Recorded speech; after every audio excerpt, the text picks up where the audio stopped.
Salam, perkenalkan, nama saya Mikael Sihite, salah satu dosen program studi S1 Peternakan Fakultas Pertanian Universitas Tidar. Saya tergabung di program studi Peternakan Fakultas Pertanian Universitas Tidar sejak 2019 dan saat ini sudah hampir 4 tahun tergabung di program studi ini. Bidang ilmu yang saya tekuni sebagai dosen adalah produksi ternak dan sampai saat ini masih mengajar mata kuliah yang termasuk dalam bidang produksi. Pada video kali ini, saya ingin menyampaikan PDD UKT-PT bidang pengajaran saya pada mata kuliah ilmu ternak unggas. Mata kuliah ilmu ternak unggas ini tergabung dalam mata kuliah produksi ternak. Mata kuliah ilmu ternak unggas ini diajarkan pada semester 4 dengan bobot SKS 3, yaitu 2 SKS untuk teori dan 1 SKS untuk praktikum. Mata kuliah ilmu ternak unggas ini mengkaji asal-usul dan klasifikasi bangsa unggas peliharaan dan atau anatomi serta fisiologi serta dasar produksi telur dan daging. Memahami faktor-faktor internal, genetik, dan hormonal pertumbuhan dan pembentukan daging serta produksi telur. Mengetahui dan memahami jenis pakan dan hubungannya dengan produktivitas unggas pedaging dan petelur, serta memahami jenis perkandangan unggas pedaging dan petelur sehingga dapat mengelola ternak unggas dengan baik dan benar. Capaian pembelajaran mata kuliah ini adalah yang pertama, mahasiswa mampu mengetahui dan memahami peternakan unggas pedaging dan petelur. Yang kedua, mahasiswa mampu mengenali dan menunjukkan organ saluran pencernaan, organ aksesoris, saluran reproduksi dan organ hormonal unggas pedaging dan petelur. Yang ketiga, mahasiswa mampu memahami mekanisme pencernaan, mekanisme kerja organ aksesori unggas pedaging dan petelur. Yang keempat, mahasiswa mampu menangkap dan menunjukkan jenis pakan dan kebutuhan unggas pedaging dan petelur. Yang kelima, mahasiswa mampu menangkap dan menilai jenis perkandangan unggas pedaging dan petelur. Dan yang terakhir adalah mahasiswa mampu mengkalkulasi pengaruh pemberian pakan terhadap produktivitas unggas berupa daging dan telur. Mata kuliah ilmu ternak unggas ini diajarkan dalam 16 kali pertemuan, yaitu 7 pertemuan sebelum UTS dan 7 pertemuan setelah UTS. Dan 2 di antara pertemuan tersebut adalah ujian tengah semester dan ujian akhir semester. Metode perkuliahan yang diterapkan dalam mata kuliah ini yang pertama adalah ceramah, yaitu dengan menampilkan PowerPoint dan menyampaikan materi kepada mahasiswa.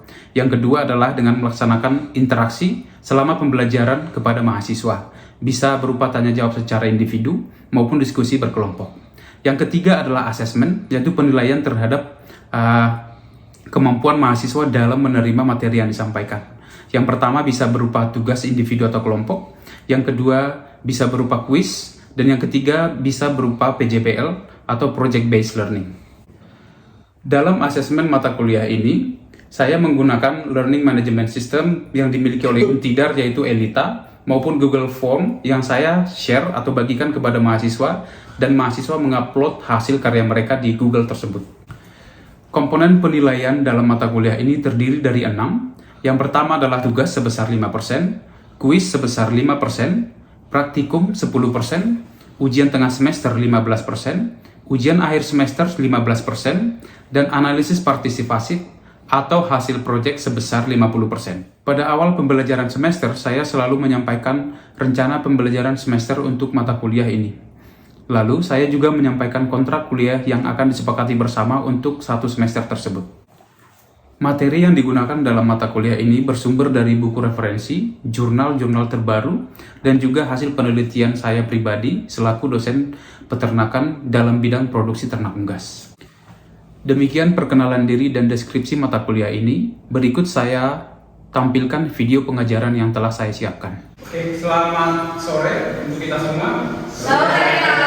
Oke, kita lanjutkan pertemuan ke-5. Di pertemuan ke-5 ini kita akan mempelajari mekanisme pencernaan unggas dan organ aksesorinya. Di minggu lalu kita sudah membahas anatomi sistem pencernaan. Masih ingat?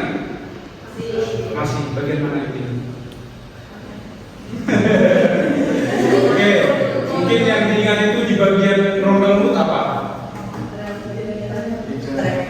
Lidah, boleh. Apalagi? Paru. Hah? Paru. Oke, paru juga masuk juga nanti di sini. Oke, ada yang berupa saluran, terus ada berupa organ yang menghasilkan enzim atau juices kita bilang.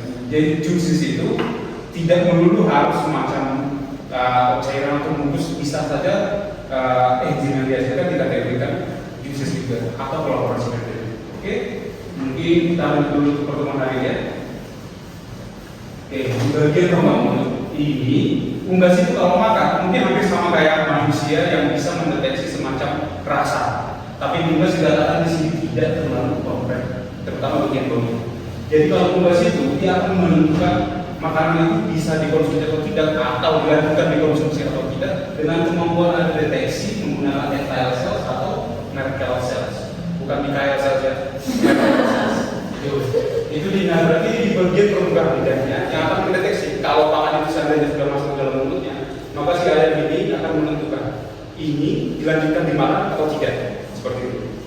Oke, yang berikutnya di dalam rongga mulut ini ada semacam ilmu baru. Dulu di zaman saya masih berbeda. Di zaman saya satu dulu dikatakan bahwa di dalam rongga mulut unggas itu tidak ada menghasilkan enzim.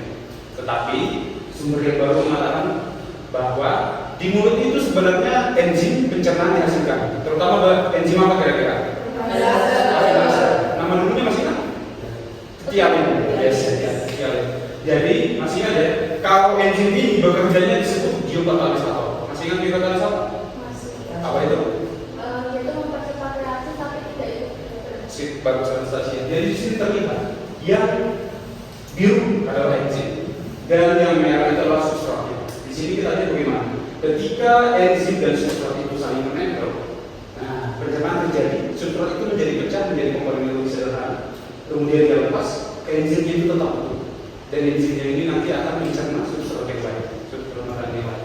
Oke, tetapi di unggas kita tidak bisa mengatakan bahwa meskipun di rongga mulut menghasilkan enzim, kita tidak bisa mengatakan bahwa pencernaan ada di dalam rongga mulut unggas. Kenapa kira-kira? Karena bentuk besar, masuk akal, boleh. Berarti dalam masuk porsi besar, definisi pencernaan kita selalu bilang pencernaan yang murni, yang dia itu dari yang kompleks atau lebih utuh bidangnya. Kemudian, berarti di mulut kenapa tidak bisa? Satu, masih besar, tidak bisa pencernaan. Yang kedua, masih kan tingkah ayam ketika memaku dan sangat cepat. Ada namanya hit and run. Jadi katanya istilah hit and run ini dalam konsultan langsung kampung itu. Ini terjadi di ayam dan itu merupakan suatu adaptasi tingkah laku ketika ayam itu harus makan sesuatu dan pergi dari predator. Ceritanya besar harganya. Jadi itu juga masuk ke dalam keilmuan unggas di sini. Kemudian untuk esofagus, di minggu lalu kita juga menampilkan gambar yang ini ya. Nah, di sini terlihat bahwa yang nomor berapa? 8. Beberapa di bagian dindingnya esofagus ini ada nomor 8. Itu adalah apa yang itu?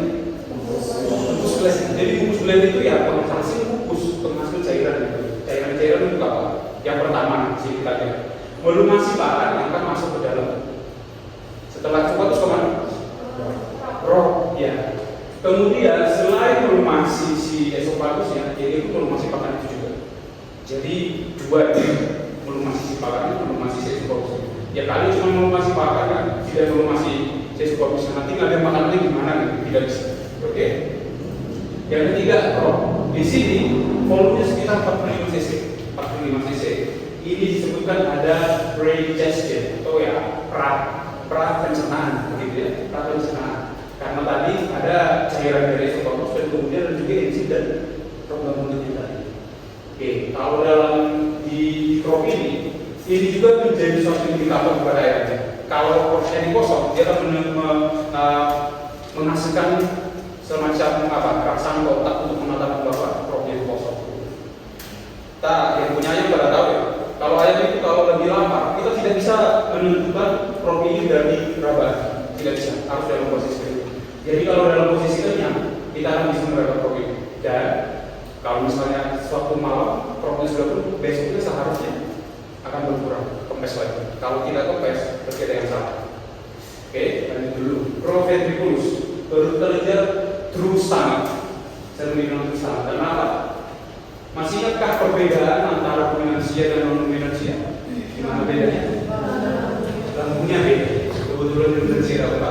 Kalau di non-ruminansia satu atau kita bilang true stomach ya. Sebenarnya ada di sini kan ada berbeda, meskipun kan pasti dominansia itu yang dibilang true stomach juga satu kan? Yang mana? Aku masuk. Jadi kalau tugas ini yang menjadi true stomach. Jadi kalau kita perhatikan, kalau di non-dominansia mungkin masuknya rumen. Tapi kalau di sini pencernaan yang paling besar itu sebenarnya di mana kira-kira? Pencernaan, bukan penyerapan.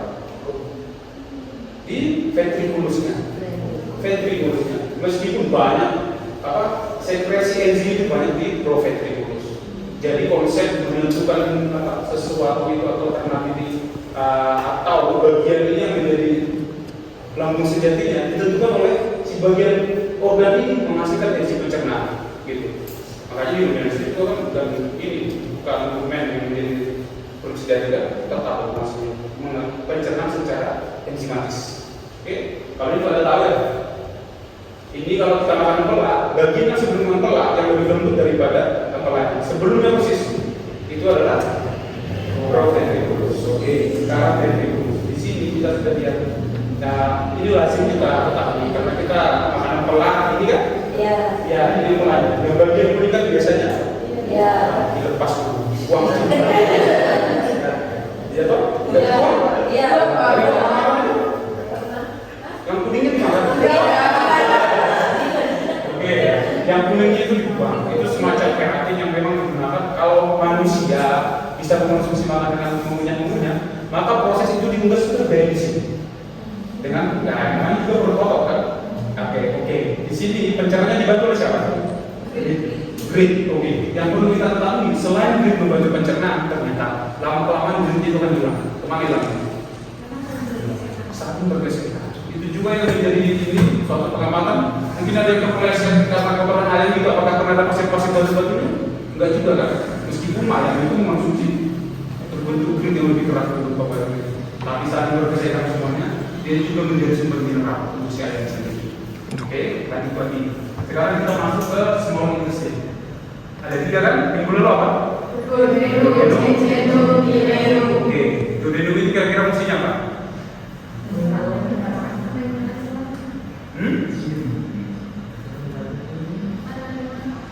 Menerima pakan.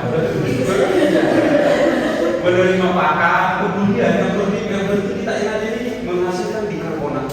Itu apa kira-kira? Iya, menetralkan asam. Kalau tadi di proventriculus sudah menghasilkan asam lambung, maka di pH selama pencernaan dan penyerapan nanti semakin ke belakang, kayaknya tidak asam. Maka ada bikarbonat yang dihasilkan oleh duodenum untuk menetralkan asam tersebut. Oke, asam itu sebenarnya buat apa pada awal? Masuk juga ke sana, termasuk untuk mikroba memang yang tidak dibutuhkan untuk pencernaan. Oke, di sini juga ada menerima garam menerima. Kalau pengular masih ingat ya, sebenarnya bagian duodenum itu yang akan menerima cairan limbah itu di bagian mana? Di mana kira-kira? Masih ingat? Masih ingat? Kalau di bagian masih ini kalau kepala kan bagian kepala itu langsung gini ya. Oke, tapi duodenumnya ini yang menerima bagian itu adalah yang ujung sebenarnya, bukan yang paling dekat ke kepala, bukan yang paling dekat ke ventriculus itu, melainkan yang paling ujungnya. Di situ menerima empedu juga pankreas atau enzim apa yang disebut dengan pankreas? Iya, rombongan protein, rombongan pencerna protein banyak dari sana. Oke, kita lanjut dulu. Kemudian ada juga untuk pencernaan vitamin. Apa yang dibutuhkan di sana? Ya, garam-garam empedu nanti ada juga yang dibutuhkan untuk pencernaan. Sekarang untuk jejunum ini agak nama-nama berbeda yang biasa digunakan. Jadi kita harus ngaji dulu apa bedanya. Ketika kita akan menunda, nanti tugas di belakang kita akan memberikan tugas kelompok untuk pembedaan ayam yang akan membentuk video pengamatan organ-organ yang akan kita amati di sini. Oke? Jadi untuk mengetahui batas antara jejunum dan ileum itu di mana nih? Kalau duodenum, namanya duodenum loop itu adalah lingkar. Jadi kalau seperti ini berarti akhirnya enzim itu duodenum doang gitu. Kalau setelah yang saya ventriculus ada begini, jadi pankreas yang menangkap udah di ujung ini pas kemudian di sini itu adalah duodenum. Setelah itu berarti jejunum hingga titik ini. Michael Diverticulum, bukan Mikael aja, Michael Diverticulum. Itu ingat lagi, beda sama yang tadi. Oke, ada semacam benjolan. Ini yang menjadi batas antara jejunum dan ileum. Oke, di sini fungsi utama pencernaan itu terjadi di sini. Perombakan luar biasa terjadi di sini di jejunum. Kemudian enzim yang dihasilkan aminopeptida, amilase, mafase itu juga dihasilkan. Bagi tambahan ya, selain dari enzim pankreas tadi yang sudah mengalir juga dan duodenum yang sudah tersampaikan dari duodenum juga. Oke. Kemudian ini kalau bedah bagian jejunum ini bentuknya seperti ini. Di slide berikutnya kita akan lihat dalam konteks penyerapan sari makanan dilakukan oleh siapa? Fili-fili usus. Nah, di fili-fili usus itu berarti di balik fili-fili usus itu sebenarnya banyak pembuluh darah. Karena penyerapan nutrisi itu oleh fili nanti dibawa oleh siapa? Pembuluh darah sebenarnya. Oke? Nanti selanjutnya kita akan lihat perbedaan pembuluh darah antara jejunum dan ileum. Nanti akan kita jelas. Di sini salah satunya adalah bentuk otot mungkin seperti apa? Seperti tampilan ini. Oke? Berikutnya untuk ileum. Ini penyerapan lebih lanjut. Jadi ini ada dua pendapat sebenarnya. Kalau dulu dikatakan bahwa penyerapan paling luar biasa, paling banyak, paling masif itu terjadi di mana? Ileum. Tetapi kalau perkembangan ilmu pengetahuan ini ada juga yang mengatakan bahwa sebenarnya pencernaan dan penyerapan paling banyak itu terjadi di jejunum. Setelah itu di ileum ini penyerapannya lebih sedikit, pencernaannya memang ada juga, tetapi sudah menurun daripada ya di jejunum. Dan penyerapan lanjutan biasanya seperti itu. Ini semacam berpendapat. Mungkin kalau kita memasuki ilmu baru, ini bisa saja hampir berbarengan atau bisa bertolak belakang. Yang pertama di sini, ini ileum ini adalah bagian fili-filinya. Kalau hasil penelitian mengatakan bahwa pembuluh darah yang lebih banyak itu terdapat di belakangnya si ileum. Secara tidak langsung mengatakan bahwa penyerapan paling luar biasa itu terjadi di ileum. Namun di satu sisi ada pendapat yang mengatakan justru di jejunum penyerapan paling banyak. Di samping itu ada juga yang mengatakan sebagai tambahan ke sana, hasil penelitian mengatakan ini terbukti. Kalau kita mengamati, nanti kita pasti juga akan kita amati. Di jejunum ini diameter khususnya itu lebih besar, jauh lebih besar daripada ileum. Nah, kalau mungkin dari suatu proses, misalnya hati yang mengonsumsi terlalu banyak toksik, ukurannya kan bagaimana? Membesar. Nah, kalau di jejunum itu lebih besar, apakah itu menjadi indikasi bahwa sebenarnya di sana pencernaan yang paling besar itu? Makanya dia menjadi besar juga, gitu kan? Itu bisa disebutkan sendiri nanti kira-kira. Atau ada yang bisa memberikan pendapat kira-kira di mana penyerapan paling banyak? Di mana kira-kira? Jadi khusus dong. Dua pendapat ini. Kalau saya masih tetap benar-benar justru di ileum yang paling banyak. Karena memang pencernaannya kan, kalau di jejunum itu lebih besar, volumenya lebih banyak, pencernaan lebih banyak terjadi di sana. Karena sesuatu yang bekerja lebih berat itu ukurannya kasih mati besar juga. Ya. Kemudian CK, itu CECA, CECU, sama aja. CK, CECU semua itu. Oke, ini saya menambahkan kata dugaan. Ada dugaan pencernaan mikrobiologis. Pencernaan mikrobiologis maksudnya di sini bagaimana? Ada pencernaan yang terjadi dengan sumbangsi mikroba. Oke, ini yang akan saya tanyakan. Sebenarnya fungsinya ini undang pola pikir kita ini. Jika kalau di sini banyak pencernaan mikrobiologis terjadi, ini banyak nutrisi yang disampaikan di sana banyak. Mana tuh? Bentar.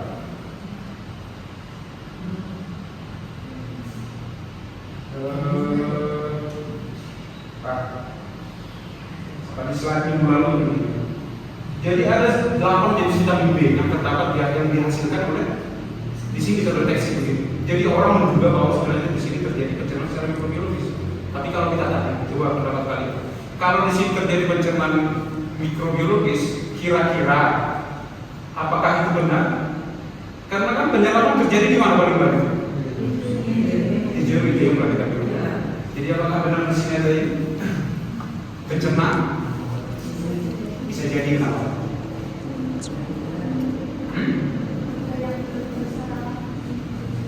Ada yang belum terserap bisa. Jadi sebenarnya konsep pencernaan ini menurut saya pribadi bukan pencernaan. Sekiranya segala sesuatu yang bersentuhan atau berada terletak di suatu tempat ada mikrobanya, ya pasti mikrobanya akan mencerna itu kan. Jadi ketika mikrobanya mencerna ini akan terjadi sesuatu apa kita bilang proses yang menghasilkan sinyal-sinyal itu dalam hal ini vitamin-vitamin D tadi gitu. Karena pada faktanya di slide berikutnya ketika di kolon atau intestin, rektum, usus besar nggak disebutkan di sini penyerapan lebih, jual penyerapan air, ya non-stasois sekali atau tetapi vitamin D tadi tidak termasuk di sini. Makanya saya bilang ini mungkin saja memang bukan merupakan pencernaan. Kebetulan saja sisanya terjebak di sana, kemudian dicerna oleh si mikrobanya. Dan mikroba selalu bertumbuh ketika ada sesuatu ya.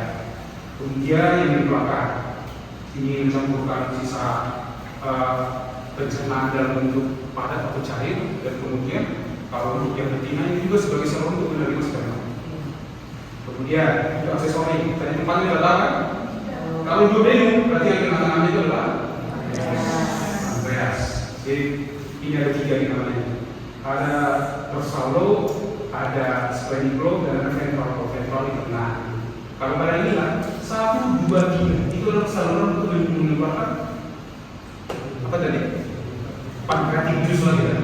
Itu di ujung kan? Bukan mendekat ke ventriculus bukan. Jadi lebih ke ujungnya.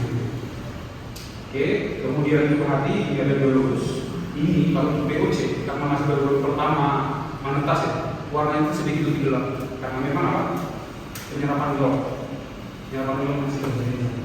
Bobot untuk dewasa sekitar 50. Kalau fungsi hati banyak ya, pencernaan, apalagi menyimpan cadangan energi berupa glikogen, kawat. Kemudian yang paling umum kita ketahui adalah detoksifikasi. Tahu detoksifikasi kan? Apa itu? Kemudian ada juga penghancuran sel darah. Sel darah apa yang dihancurkan di hati? Sel darah. Oke. Ini kalau ke hati ada 2, kita harus mengetahui ada 2 penggunaan utama. Yang pertama arteri kolit, dan yang kedua hepatic portal system. Kalau arteri kolit ini ya peredaran darah seperti biasa. Bagaimana suatu organ itu tetap akan berlangsung hidup? Harus ada darah yang masuk ke sana. Penutrisi hati itu sendiri, kesehatannya sendiri. Pembuluh darah yang kedua adalah yang pembuluh darah itu komponen itu ya. Karena tadi kan ada glikogen juga yang tersimpan di sana. Bisa tadi kan tersimpan di sana. Oke. Kemudian untuk setelah itu pecah, bawahnya ke seluruh tubuh oleh siapa? Oleh ini. Jadi untuk kesehatan si hati itu pakai yang ini. Untuk fungsinya sebagai dalam konteks pencernaan itu oleh hepatic portal system. Untuk bedu tahu ya? Ada yang pernah makan belum? Belum ya?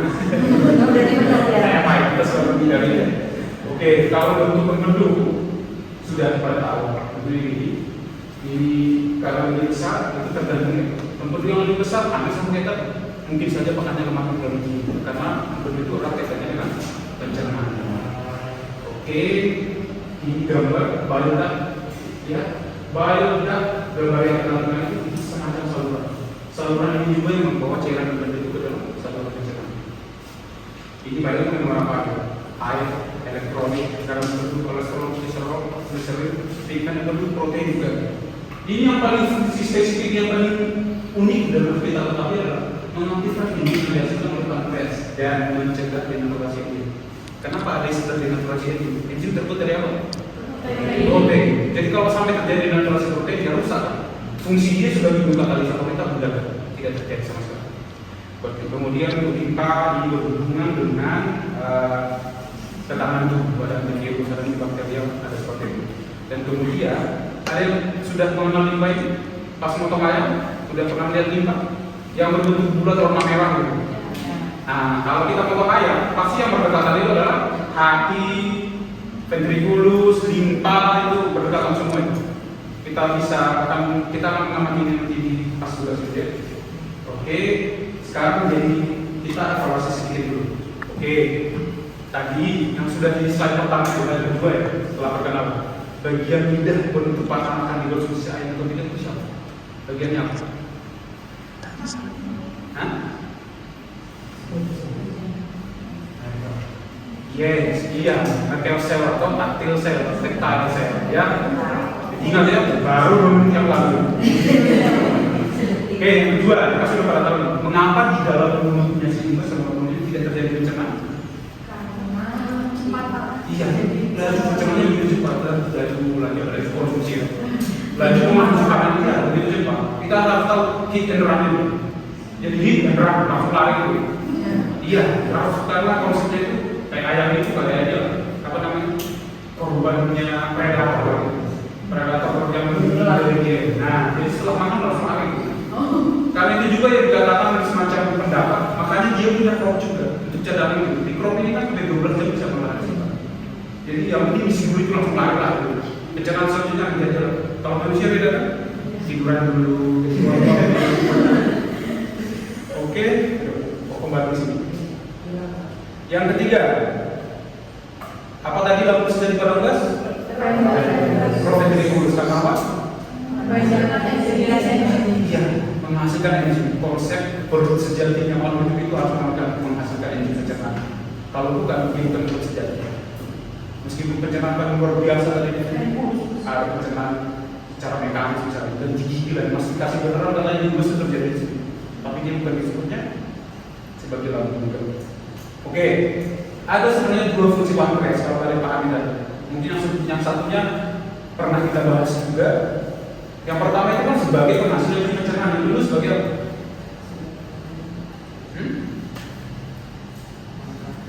Apa? Hormon.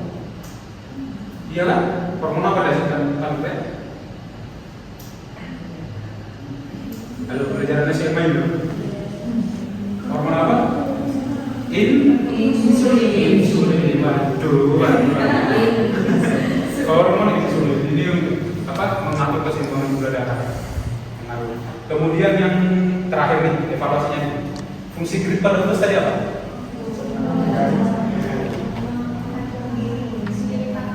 Bisa membantu menghancurkan barang. Dan yang kedua, iya, secara tidak langsung dia menjadi sumber mineral. Oke, ini setelah kita bagian lidah, kemudian pencernaan tengah-tengah, bagian akhir juga sudah termasuk organ aksesorisnya sudah masuk juga. Sekarang kita bikin tugas untuk minggu depan. Jadi ini satu kelompok, kelompok satu, kelompok dua, kelompok tiga. Seperti biasa. Tugasnya adalah kan kita sudah menjelaskan gambarnya lengkap juga tadi kan. Minggu lalu juga anatominya sudah kita jelaskan. Oh, lapisan ini ternyata ada glandula. Bagian yang ini tuh menghasilkan enzimnya. Bagian yang ini menjadi bagian misalnya bagian keratin keras ventrikulus. Untuk tugasnya kita memelihara, kita melakukan pengamatan di bedah semua organ-organ yang sudah terlihat di situ tadi harus bisa ditemukan. Oke?